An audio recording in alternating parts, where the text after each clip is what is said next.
This happened to me about 2 months ago, but I still remember it very clearly. To start, I put the unidentified flare, though two people I told this to think it's some kind of angel or something looking out for me. So 2 months ago, I was driving alone to pick up groceries. The drive there is usually busy, winding roads and a few blind turns. It's about a 15-minute drive to the store we like to go to. Halfway there, I was listening to loud music and I started to speed up a little bit. For some reason, I unconsciously speed up when a more loud, intense song plays. It also happened to be one of the blind turns when I do. Idiot me, I know. The road was clear as much as I could see, but something audibly told me to slow down. Before you ask, no, it wasn't the song. The song was in one of those instrumental-only parts, and I know the song by heart and no one speaks there. The whisper didn't sound like the voice in my head. It didn't sound male nor female, and it sounded like it came from behind me, to the right. I wasn't scared when I heard it, but I listened and slowed down. If I didn't, I completely believe I would have been in a car crash, since there was a stopped dark car hiding around the turn that I wouldn't have seen very well, or at least soon enough. After that, you better believe I said "what the fuck" out loud, but I was more shocked and in disbelief rather than scared. Like, did that just happen? I still wonder what or who it was that possibly saved my life, or someone else's. I've had no family close to me die, so I don't believe it was any deceased family member, unless great-grandparents still care to look out for me, even though I've never met them or met them when I was a baby. Or if it was an angel. Side note, I was also shocked because I thought, did this really happen to me? My grandmother and sister have both had paranormal experiences, but they were long before I was born. They were always interested in me so much. And though this may be seen as a small experience, I like to believe I experienced something at least. Anyone have any similar experiences or guesses as to what or who it might be? Or if I'm just going crazy, lol.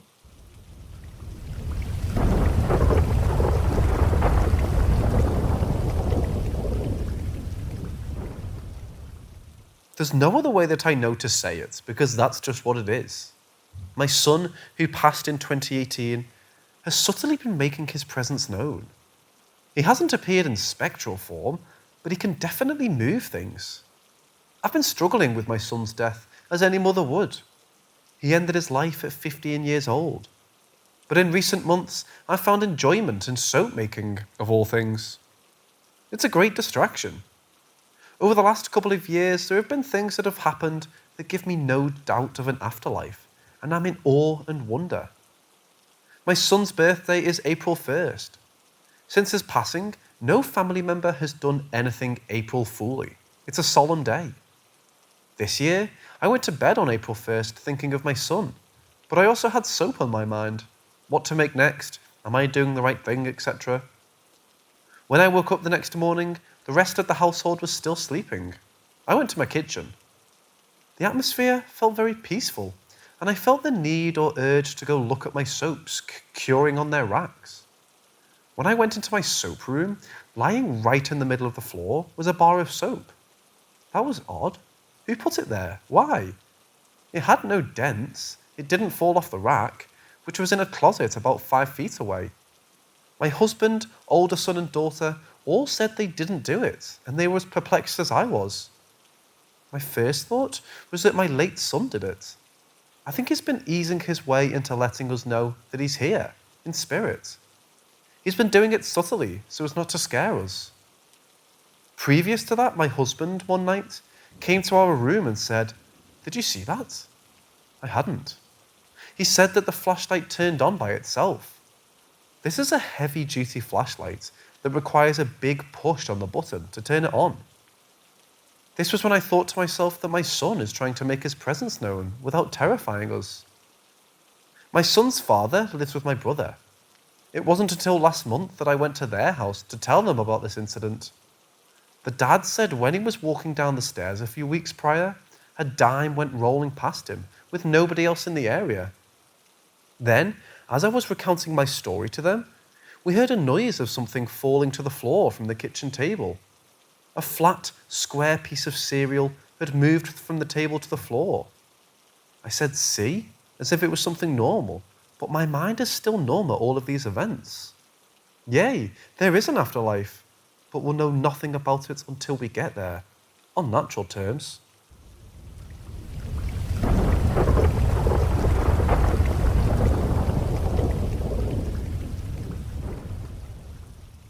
For the past year or so, I've been noticing that things around me don't seem normal anymore. I continue to have this overwhelming sense that everything is fake in a way, or almost dreamlike. I've been kicked around the idea that I may have died already, and I'm in some sort of state of purgatory. I recently took my family on a weekend getaway to Seattle. Being a couple hundred miles away from our home, it's an easy trip for my wife and I to manage with our two kids, an 11-year-old and a 4-month-old. Over the course of our weekend excursion, I experienced a few things that I found to be odd and left me feeling a bit uneasy. The first occurrence was trivially enough, but it sort of set the tone for the eeriness of the weekend. I was gazing out of the window of our hotel room on the 12th floor, sipping a cup of coffee, when I noticed a plastic bag drifting in the wind. I watched the bag dance around in the air as it slowly descended. A green dumpster 12 stories below caught my eye, and I immediately thought, what if that bag floated all the way down there and landed in that dumpster? I stood at the window for 5 minutes or so watching this bag slowly float towards the ground, gliding left, right, back and forth. The more I watched the bag, the more confident I became that it would find its way into the dumpster. And it did. This bag that I noticed off in the distance drifted 12 fucking stories and perfectly navigated its way into the dumpster below my building. Later that day, I was in the hotel lobby approaching the elevator to head up to my room. In front of me, there was a man with 2 children waiting for the elevator as well. The man had a guitar case strapped to his back, along with an amplifier and various other bags. His back was to me and he had a hoodie on. For some reason I thought to myself, what if that's Ed? Ed was a friend of mine that I hadn't seen in years. We used to work at an Olive Garden together in our younger days. We also played guitar and did a fair amount of partying. Now this is the weird part, and my wife thinks I'm fucking crazy, but bear with me.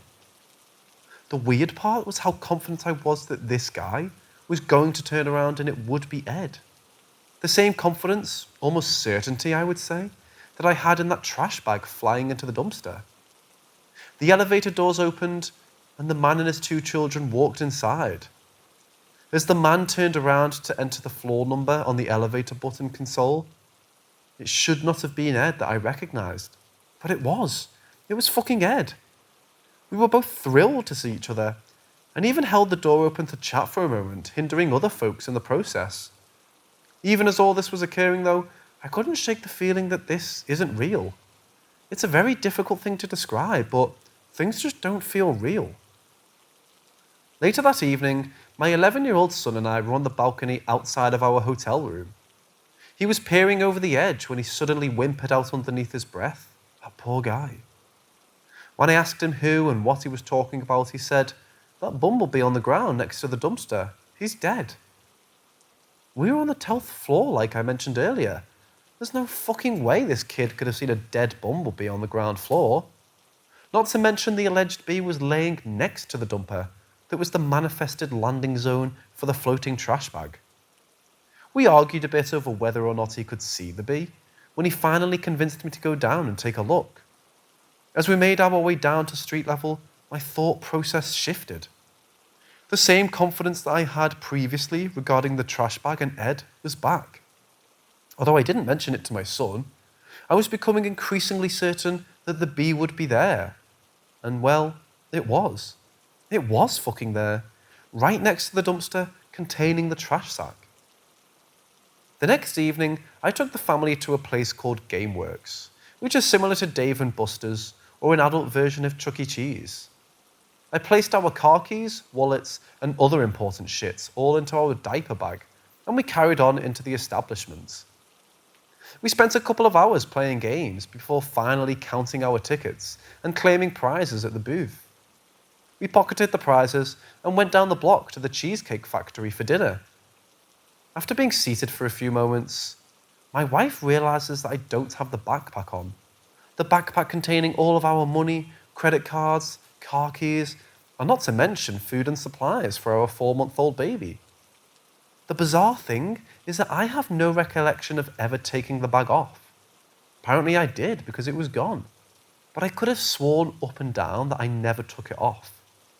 I immediately go into panic mode, leap up from the table, and take off towards the GameWorks establishment. I run inside and dart around frantically for about a minute or two, with the bag nowhere in sight. Finally, I calm down and focus. After breathing and focusing for a moment, I'm greeted with that same confidence that I mentioned before. I was confident that I would not leave that place without my bag. At that moment, a man approached me waving his arms in the air, calling me by my first name. He said, "Here, Cody, I've got your bag, man. Now get back to the Cheesecake Factory and enjoy your dinner." I was awestruck and definitely beside myself at that moment, as I had no fucking clue who this man was, or how he knew my name, or where I was eating dinner. I didn't even think to question him. I reached out, grabbed the bag, and left.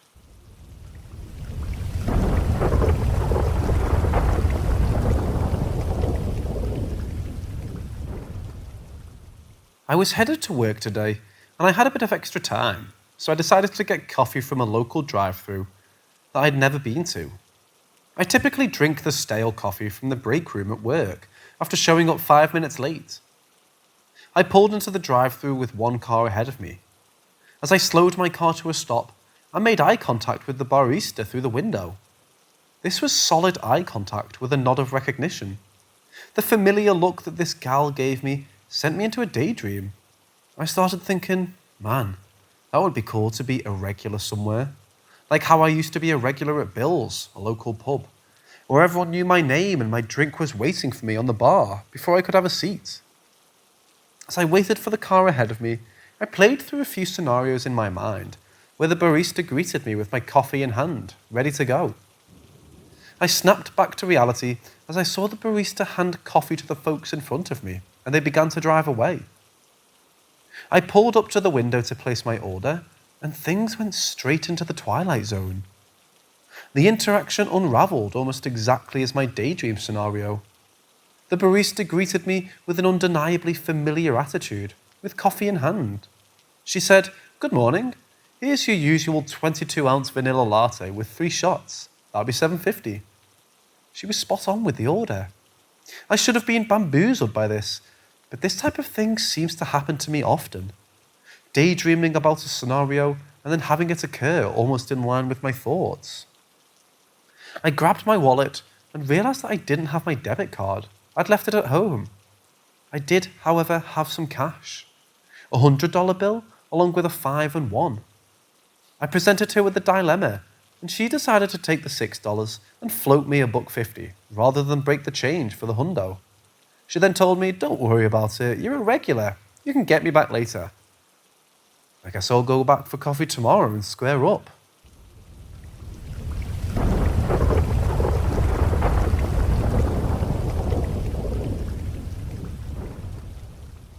So, I haven't been taken in quite a while, but there was a period of about 5 years when it happened frequently. It all started with an eerie feeling of being watched. Then I began to notice a white owl living in a tree directly outside of my bedroom window that made me feel very uneasy. I had a wall in my room that was painted with chalkboard paint. One evening, I met a woman at a bar that came back home with me. She had an inoperable brain tumour and had limited time left. We discussed a lot of things that were happening to me. She gave me a unique sense of comfort, as she claimed to have experienced a lot of the same things. That evening, she drew what she claimed was her depiction of a stargate on the chalkboard wall. From that point on, things became very strange. I would experience terrifying episodes of sleep paralysis, while there were lanky figures hovering around me. I can recall on several occasions being taken away during these episodes. Yet I can't distinguish whether or not it was my physical vessel or astral body leaving. They would take me to the same place each time, a sort of corridor with a white luminescence. Each time this happened, I felt as if I was sedated, similar to the feeling you have after waking up from surgery. On one such occasion, my ex-girlfriend claimed to witness a bright flash in the bedroom while sleeping. She also saw the lanky figures in the corner of the room, and the next thing she remembered was that it was morning time. She never stayed over again after that evening. If anyone has a similar experience or questions, I'm open to chat about it.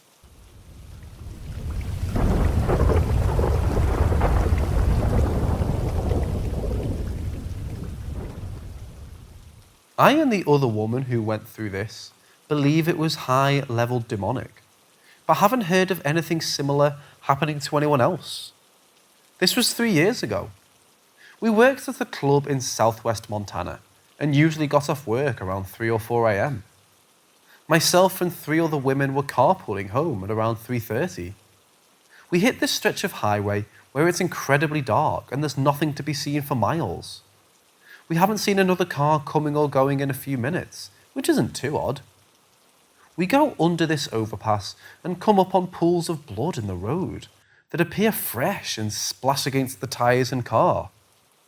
As we get further, they get so much larger that they take over our entire side of the road and continue as one long continuous pool. Now, as soon as we hit the blood, all of us experienced immediate, extreme, heavy dread and an intense desire to get out of the car and go into the tall brush along the road. It was like being enveloped in a dark cloud that weighed so heavy on each of our minds we couldn't focus. It felt malevolent and violent. It was so intense that we were crying and clawing at the door handles to get out. 2 girls were screaming at the driver to pull over and stop the car. We just needed to go into the brush and look for something. I believe if we had stopped and gotten out of the car, at least one of us, if not all, would have met a very violent end. The driver refused and made us all focus on and feel the rosary beads she had hanging from her rear-view mirror, so we had something to center on. She kept going and refused to let us out until the blood stopped. As soon as we were out of the bloody patches, the heavy dread and intense calling immediately lifted, and we all felt, for the most part, normal again. We got back together in the morning and went back to the same area and checked for blood or any sign of what we had seen or felt last night, and there was absolutely nothing. There had been no rain or cleaning to make the roads spotless like that, when there should have been dried blood for miles. Whatever this was felt like it was coming from some being who was very strong and malevolent. I'm not religious, but I do believe it was a high-level demon, if that's even possible. I and the driver have been through some very traumatic things in life, and neither of us have ever felt as deep and horrible dread and helplessness as that night. I think about this often and try to find similar experiences and haven't gotten anywhere. I've tried talking to the other girls about it, and only one will truly talk, the driver, and is also stumped. The other 2 are still scared and will only confirm that it happened, but won't look into it or go back to the area.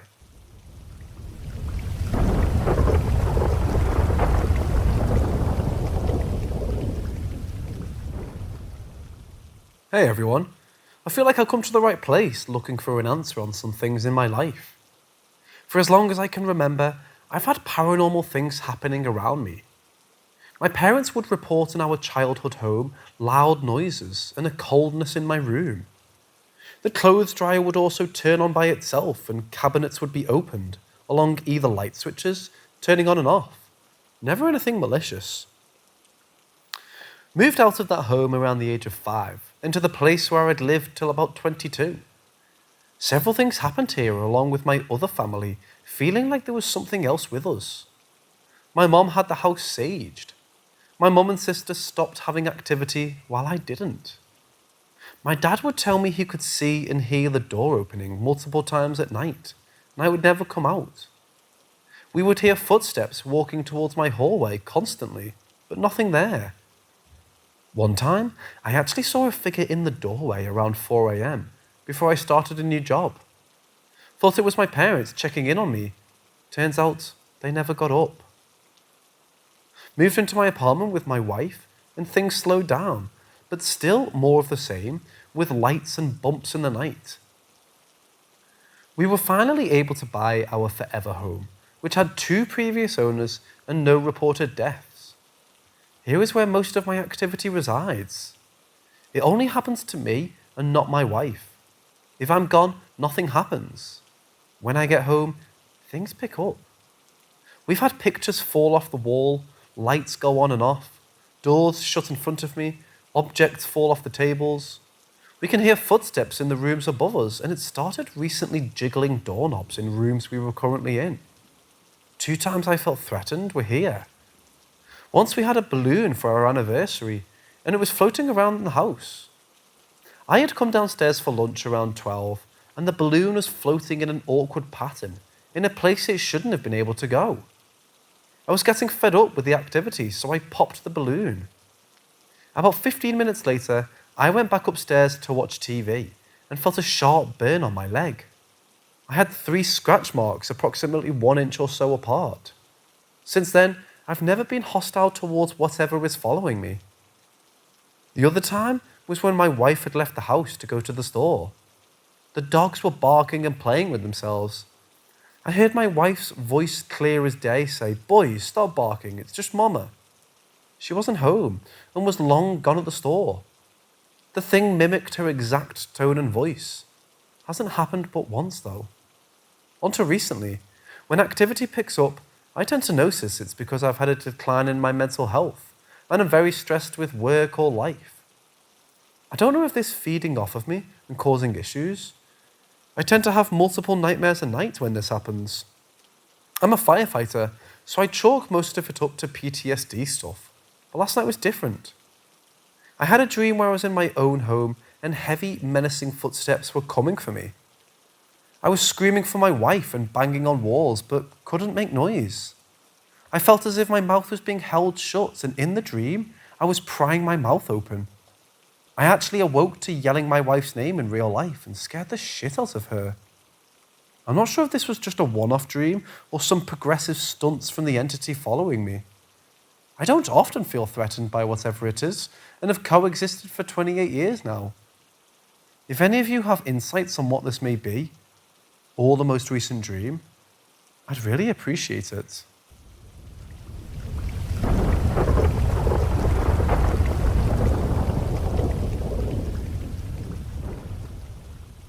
This is my one and only, thus far, true paranormal experience. The year was 1979. I was 6 years old and living in an apartment complex in North Florida with my parents. A little girl and I were playing outside in the big grassy courtyard. Despite it being a beautiful day, bright green grass, crystal clear blue sky, no one else was around.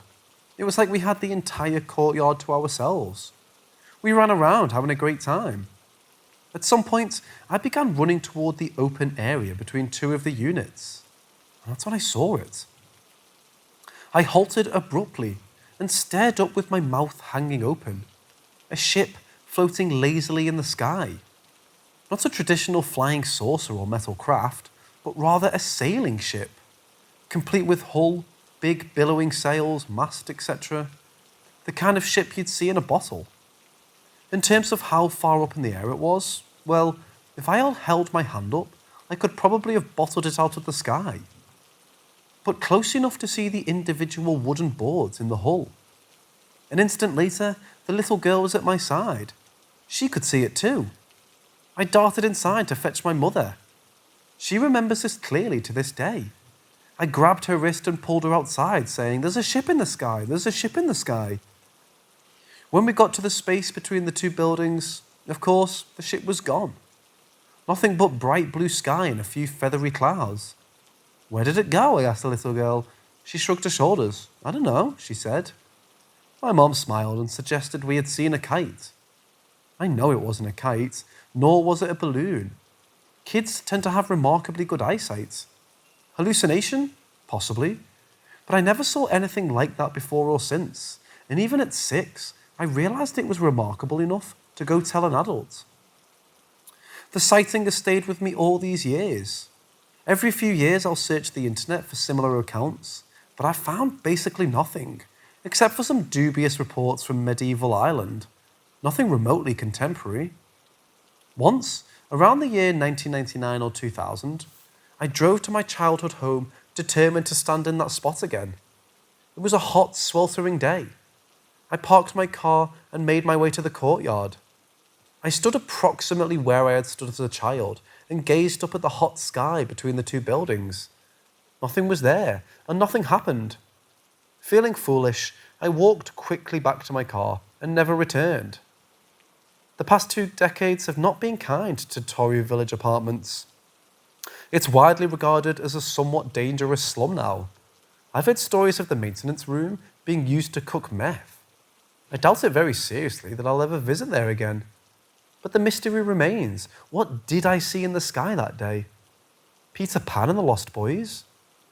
The idea of sailing ships floating through the clouds isn't new. There's an old book I found called The Ship That Sailed to Mars. And then there's the legend of Magonia. Or maybe it was just my young eyes playing tricks on me.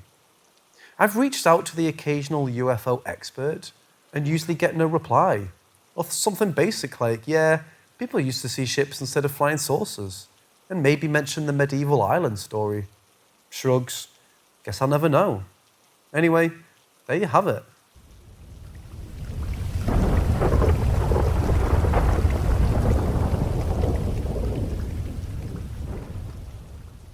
My mother's aunt was a person who would deal with future readings from coffee leftovers, tarot cards, beans, rocks, and all sorts of stuff. People would come to her and she would remove jinxes and hexes from people or put them on somebody. My mom was often at her aunt's house, so she was used to it all. And when she got into her teen years, she started showing more interest in it, and she started learning from her aunt.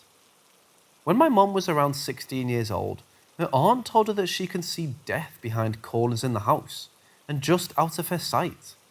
But it's slowly getting closer and closer, and she knows she doesn't have much time left. She asked my mom if she wants to be the one to replace her. She said she'll teach my mom everything, but she needed to be absolutely positive that she wants it. My mom wasn't sure, and when my grandma heard about it, she forbade my mom to do it. That, of course, made my mom accept. First thing mom's aunt asked her was to spend 3 consecutive nights at her house. Without doing anything or even teaching, just slept at her aunt's house as she often did. First night went normal and usual, as always. But on the second night, my mom had a dream. Or it might have been sleep paralysis or something different. In her words, she was laying awake in her bed, unable to move, and the room was full of people chatting. Nobody was looking at her, nobody was angry, just a lot of people chatting and talking about normal stuff for hours. Still, for some reason, she was terrified. To this day, she claims that was the most scared she's ever been. My aunt told her it was just a dream, but my mom got so scared that she didn't return for the 3rd night.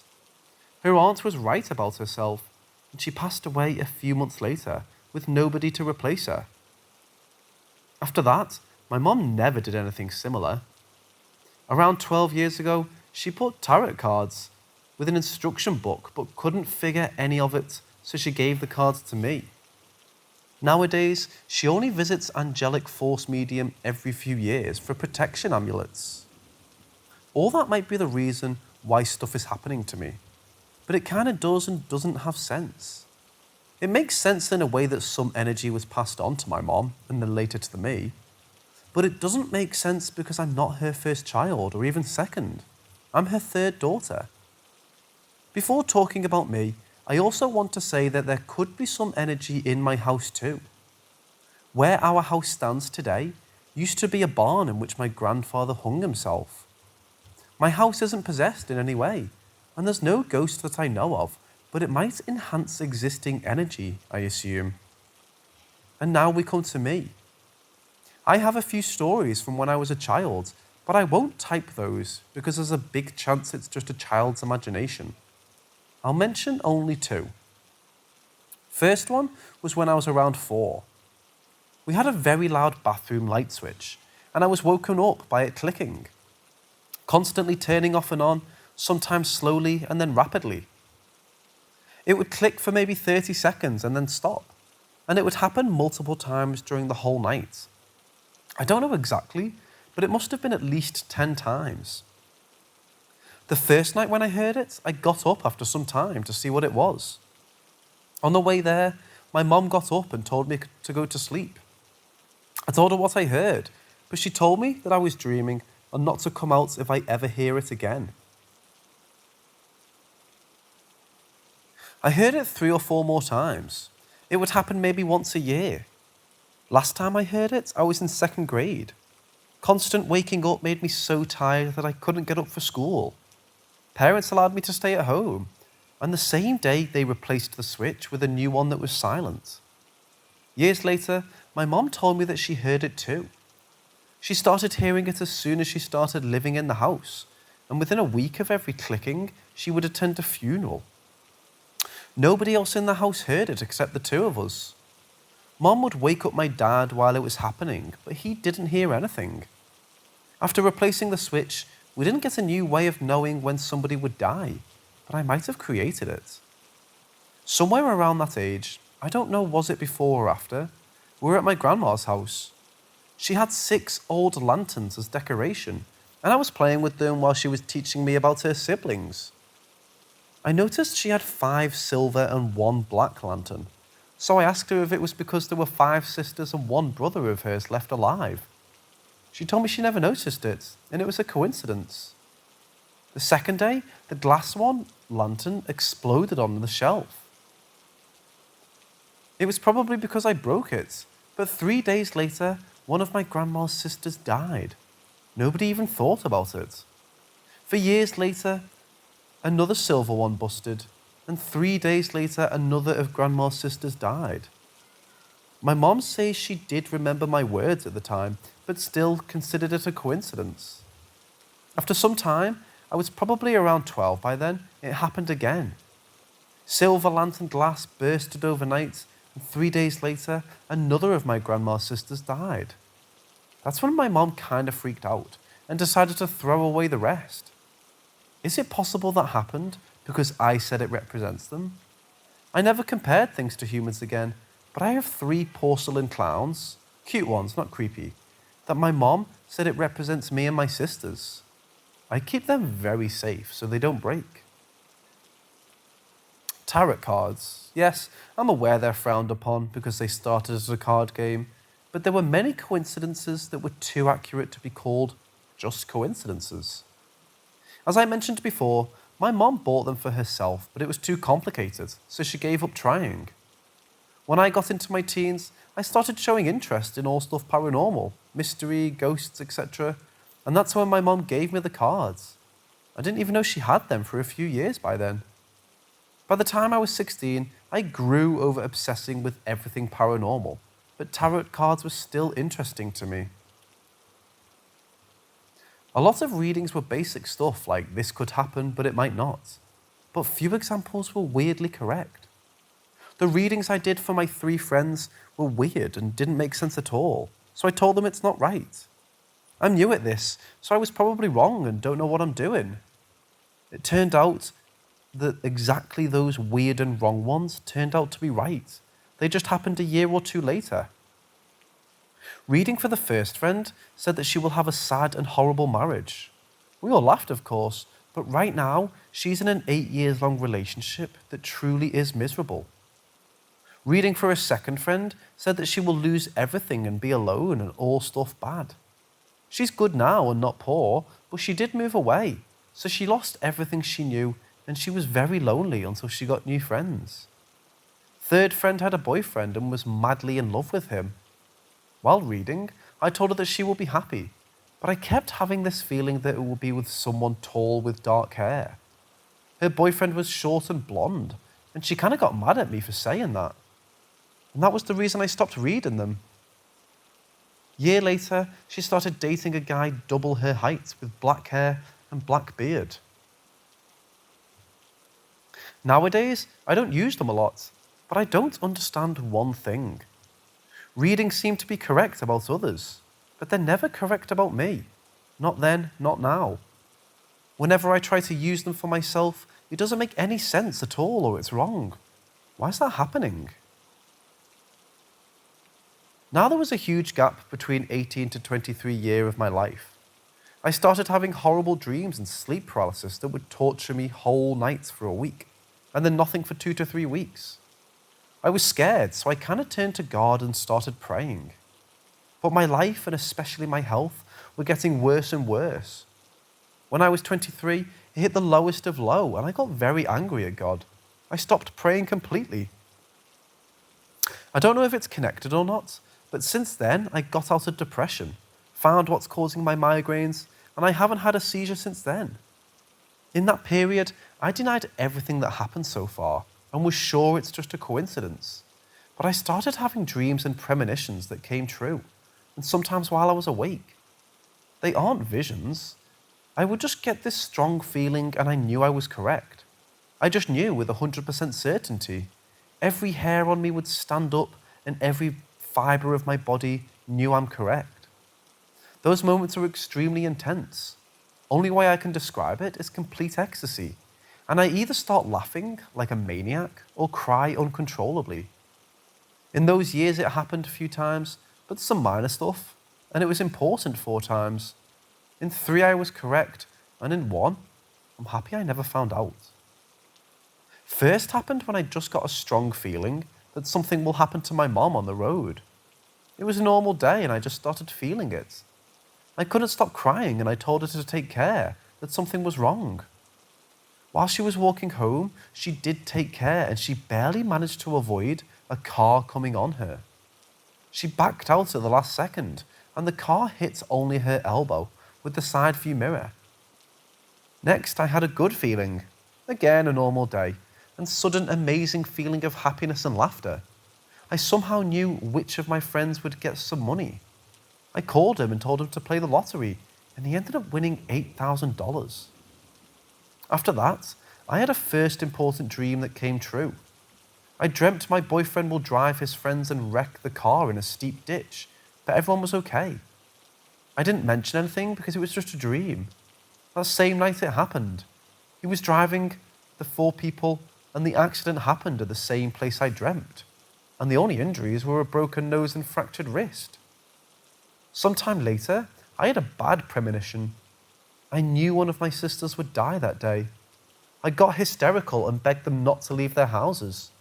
They knew of my feelings being correct and they listened, and nobody was heard. I can't control those feelings or how to even calm them. Is there a way I could make myself feel them on purpose? Me turning 25 and shit getting more often. Ever since I stopped praying, things are getting more accurate and more frequent. But recently, I started thinking that it might have something with me growing up. I did have small feelings and dreams come true, but it wasn't something big until recently. The first big feeling after a while was December of last year. My mom is renovating a house and sometimes she sleeps in it. I suddenly got a horrible feeling, heart pounding, and I started sobbing. I called her and told her not to go there. I made her promise me she will sleep in her apartment, even though I didn't know why. I just knew she mustn't go. Next morning, there was a strong earthquake and a big chunk of ceiling in the bedroom fell off. But I must say, it wasn't above the bed, so maybe nothing would happen to her. Then everything was quiet until my birthday in February. In fact, it started exactly on my birthday. My sister was telling us that she had a job interview, but probably won't get the job because she doesn't have any experience. As she was talking, I started feeling it, and it was getting stronger and I started laughing like a maniac. I couldn't catch my breath. I started telling her that she will get the job, that I know she will for sure. And I swear to you all, on whatever you want, less than a minute later, she got a call and they told us she got the job. I was still laughing, and when she told us that, I just got yelled that I know. Since then, I had only one more big premonition this summer, and it was about my mom and her job.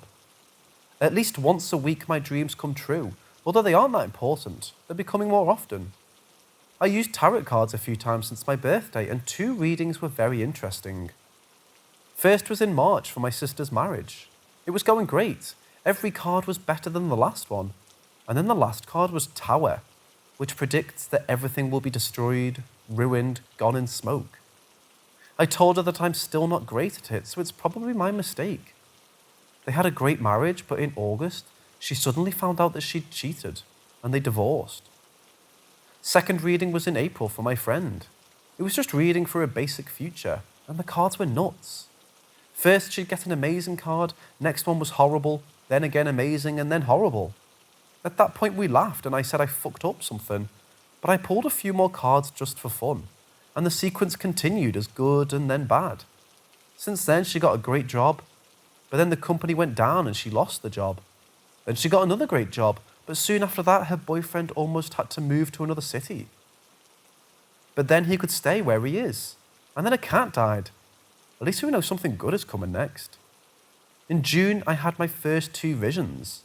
They weren't premonitions or feelings, just a strong picture in my head that would last for a second and then disappear.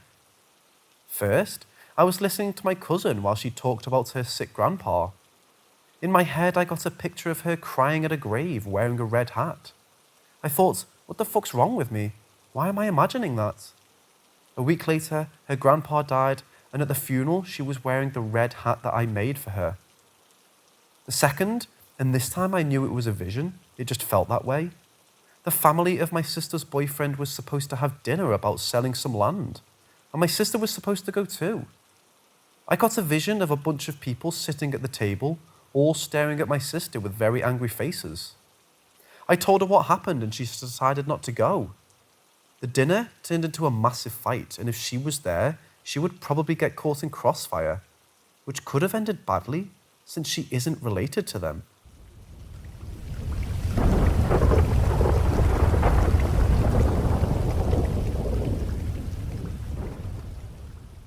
I started to notice things on the first day we moved in, but nothing too sinister. I would just see figures out the corner of my eye. I didn't notice until now how much this place messed with my head. It was evil. I would hear things at night. I was in an attic room which joined to my sister's room. The stairs led up into my room. I would see things standing on the stairs out the corner of my eye, watching me all the time. The stairs would creak. Over time, things escalated. I would be asleep and wake up to what would feel like something sitting on my bed. I used to just pretend to still be asleep. I once woke up to a woman stood right next to my bed, staring at me. As I came around, she was gone. Even scarier, another time, whilst I had a friend sleeping over, I woke up to someone stood next to my bed, leaning forward, looking straight past me at my friend. I was terrified. It's the way it was looking at her. It didn't even acknowledge me. Maybe it didn't like her being there, I don't know. More and more over time, I got the sense of something not very nice at all. Even when things weren't happening, I could still feel it. I used to stay up late because I was scared to go to bed. One time, I was sitting downstairs watching TV in the early hours of the morning. When I decided to go to bed, I could sense something behind me. I got upstairs and sat on my bed. The door handle at the bottom of the stairs started to rattle. I knew what was happening, but was hoping to hear my mum or one of my siblings. I just sat there paralysed. The rattling got louder and more aggressive. It did this for about 2 minutes. I wanted to go over and look to see if I was just being crazy, but I was too scared to move. It eventually stopped, and I just sat there. Whatever it was still there. I can't explain it, but you can sense those things when they're around you. Just a terrifying heaviness. I would have horrible nightmares with a horrible presence, and would wake up still feeling the presence. The thing that shook me the most was when one night I was laying in bed. I felt the heaviness arrive like I always did, and then I heard it. A deep, guttural growl from under my bed. I knew it wasn't, but thought maybe it was one of the cats. Cats don't growl like this. I was frozen. I eventually plucked up the courage to lean down and look under my bed. There was nothing there. I was terrified. I didn't know what to do. I just laid there. Somehow, I eventually fell asleep. I never heard the growl again, but the whole time I lived in that house, my experiences continued. Even after we moved, for a while, I experienced things. I think it followed us. It did eventually stop. In a way, finding out what that house used to be used to give me some clarification that I wasn't crazy and that what I was feeling was real. It makes me sad, though, to know all that suffering took place where I used to sleep.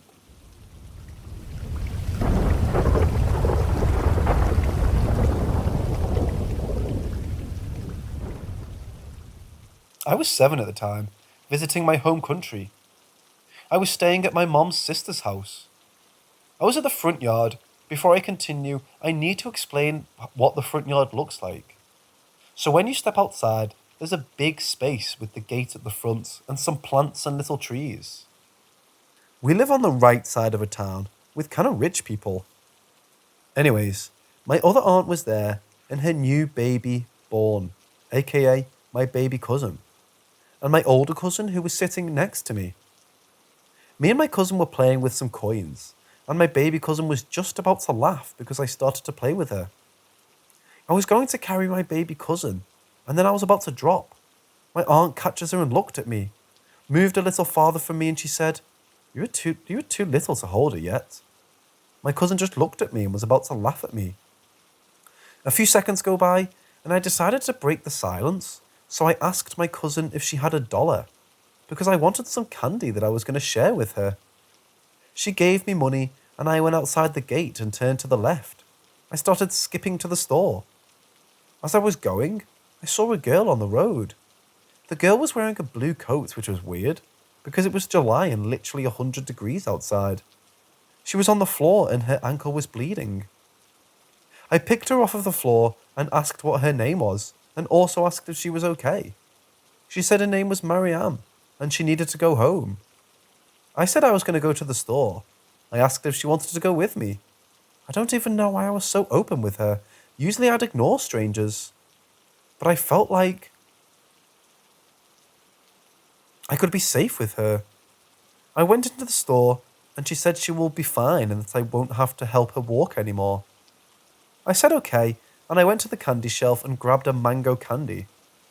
Marianne pointed at the strawberry candy, and I looked at her and smiled, and I took a strawberry candy. I paid, and as I was leaving the store, I gave her the strawberry candy. She said thank you. I asked her where her house was, and she said it was at the right side of the town. I laughed and said so was I, and I said we should play together sometime. She didn't answer back. I was heading towards the houses and asked which one she lived in, and she pointed at the first house. I was confused. I thought I was seeing things. I stepped a few steps ahead of her, and sure enough, it was my aunt's house. I asked if she was sure. I was still facing forwards, and I didn't look back at her. Mariam didn't say anything for a few seconds. I turned around, and no one was there. I looked down, and I saw the strawberry candy. I called out her name, but no one was there but me.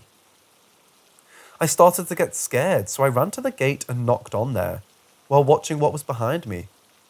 My cousin opened it, and I told her what happened, and about how she vanished. She froze for a few minutes, and her face turned cold. I asked if she knew who Mariam was. She said it was her sister that died because she committed suicide. Turns out she was being bullied by some kids for a few years, and on her last days it was December.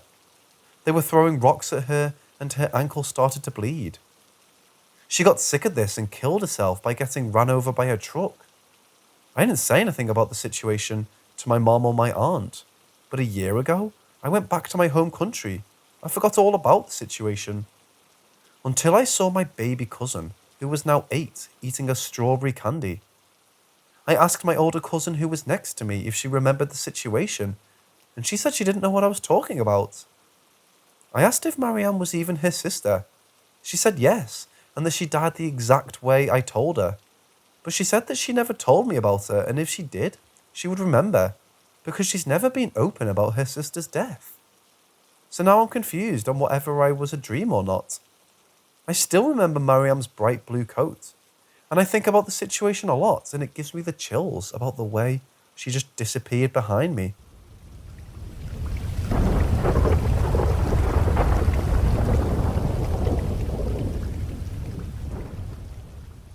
His family owns a haunted house, I'm not kidding. That thing is haunted as shit and twice as scary as it sounds. Recently we spent the weekend there. My friend and his girlfriend, also my best friend, and I, and it was one of the worst weekends of my life. The first thing that happened when we got there was that my friend opened the door and hundreds of bugs crawled out. They were in the doorway, and only the doorway, and they were literally falling from the top of the door. Not just one, not just a few, but hundreds of them. And not just any bugs, but earwigs. I hate bugs, okay? I hate them. So how does my friend react? Oh, this is a good sign, he says, and then just sweeps the bugs aside. So we go inside, and the first thing we discover is that there's no fudging water, because the pump to this old house is broken. So we gotta walk to the neighbours and ask for some water so we can eat, drink, go to the toilet. Okay, fine, whatever. Let's get it over with. It's late, I want to go to bed. Sure, my friend says, where do you want to sleep? I pick a room on the second floor.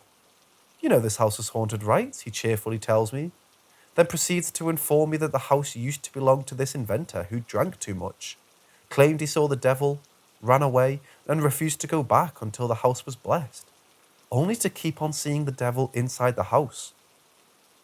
I saw a hand once in the attic window, he informs me. It pressed against the glass, which is odd, because the attic is sealed and you can't get up there. Why, thank you, best friend. I really needed to know that. It makes everything so much less scary. My other best friend, his girlfriend, really helps out by showing me that the room next to mine, there's a creepy doll sitting, facing the door with a smile. So anyway, we go to sleep. It's an old house. It creaks and groans randomly, and I sleep super poorly during the night. Somewhere in the early hours of the morning, between several uneasy bouts of sleep, I wake up, unable to move, but absolutely certain there's someone standing in my room watching me. When I tell my friend this later on, he informs me it's called sleep paralysis. He's utterly gleeful about this. During the day, we go out into the forest for a walk. By pure chance, I happen to look down when we pass a trail going into the forest, and I notice a plum lying there on the ground. This is odd, because it's a pine forest and there are no plum trees within sight, and there's a trail of plums leading into the forest. I have flashbacks to childhood stories about houses made of candles and breadcrumb trails. Oh look, a trail of plums. Let's follow it, my friend says, and then leads us down the trail. So, where does it lead? Well, only a burnt down farmhouse where like 10 people died. The foundation, which is allegedly made from the stones of a Bronze Age burial mound, located right next to it. It's haunted, my friend casually mentions. Disturbances happen here.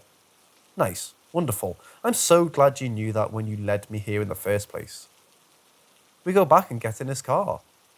Today's places to visit include a casual walk over a collection of ancient burial mounds that have been repeatedly grave robbed by the locals, and 2, a church with a painting of the devil on the wall, which I accidentally sat right under and he laughed about. We go back to the haunted house and I slumber on the couch, only to have a repeat performance of sleep paralysis. I'm half dreaming a man is standing over me, hissing something at me. I'm crying and I can't move. I tell him, I'm not a hero. I'm not a hero, please. Then I wake up and realise it was only a dream or a hallucination, or something that isn't real, because I don't believe in ghosts. My friend's absolutely delighted. He tells me he used to have sleep paralysis every now and then, which all occurred almost exclusively in that house. We decide, by we, I mean him and his girlfriend, that having a seance is an excellent idea. We light the candles, put our fingers on the glass. After some routine warm-up questions, one of us asks, do you know any of us? And the board says that it knows my best friend and I. How long have you been with me? My best friend asks curiously. Goodbye, the board immediately says. We go to sleep. The next day, my friend tells us that the last night, for the first time in 5 or so years, he experienced sleep paralysis again. On the way home, I fell asleep in the car. I wake up when they drop me off at my apartment, stay awake for a few hours, then fall asleep immediately again. I sleep through Monday, waking up only to eat and lazy about a few hours, then fall asleep again. Collectively, I'm awake for about 13 hours on both Sunday and Monday. The rest of the time I just sleep like the dead. So I'm not saying I believe in ghosts, I'm just saying that the house is haunted. He's from Småland. For people who are not Swedish, here's the deal. Småland is the province with the most stories about the devil, period. You throw a rock, you find someone with a story about a relative or neighbour a couple of 100 years ago who made a deal with the devil. They're superstitious little pricks. Why does this matter? Well, I'm just saying. If someone was a demon, they would probably be from Småland. He regularly speaks in tongues, no joke. We can sit there and hang out and all of a sudden, he says something absolutely terrifying in a nonsense language, in a dark, deep voice. When you point out that he just spoke demon language in front of you, he blinks all innocently and denies it. What do you mean I was speaking? I was just sitting here. No, you weren't. You were communicating with the devil right in front of me, you dick. Stop doing that, please. His girlfriend absolutely agrees with me. Just saying. When he's trying to sleep, closes his eyes and lies completely still, he regularly hallucinates nice little pictures like a sitting humanoid figure with antlers, whom's upside down and made of a black liquid.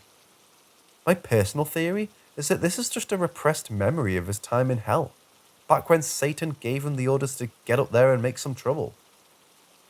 He has a freakish amount of specific historical knowledge, but is suspiciously ignorant about contemporary events. Like, ask the guy about French armour in the 12th century, and he'll tell you in detail.